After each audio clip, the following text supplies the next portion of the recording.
Still ahead here on Wake Up with Al, we are back in Katrina's destructive path, visiting with a family who barely survived the storm. The wind was so bad, I remember that my son almost blew out of my arms.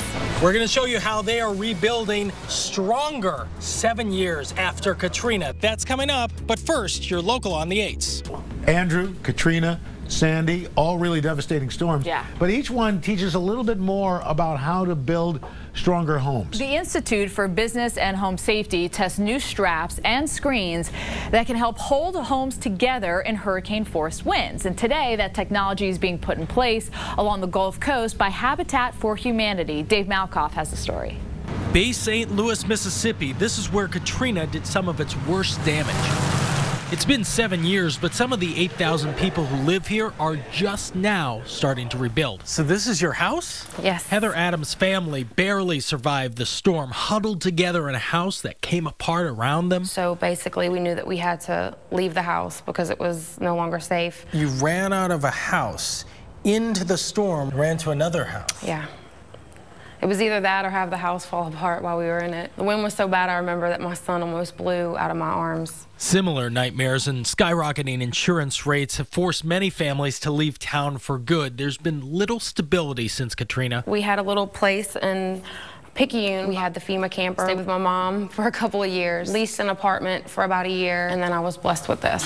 And today, Habitat for Humanity is rebuilding with a little help from Heather and some new technology. Well, I learned how to put in hurricane rods. They're using a threaded rod. This is like a giant screw that goes all the way from the roof down to the foundation. It's a new way to construct homes on the Gulf Coast. And then there's also a top plate. Up front, if your home is certified as a fortified building, in many cases we offer discounts on your annual insurance premiums. Contractors in the area told me they've seen as little as $1,500 worth of upgrades cut the homeowner's insurance bill in half. We're so proud of. Gosh.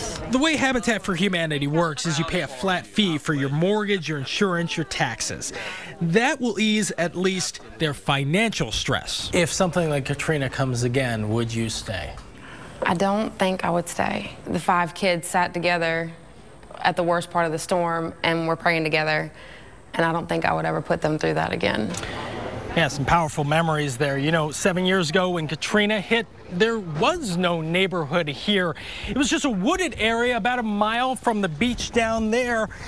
But still, Katrina's storm surge came to just about my knees. That is why they've built Heather's house this far off the ground, figuring if it can survive another Katrina, it can survive anything.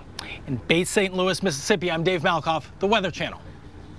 And what's really cool is the question, of course, will these stronger homes hold up? Well, Dave's going to take us into the lab and then actually crank up a simulator for a field lab test. Oh, looking forward to that. So stay tuned for that. But right now, we do have your MSNBC headlines. Joining us again is Alex Witt. Good morning again, Alex.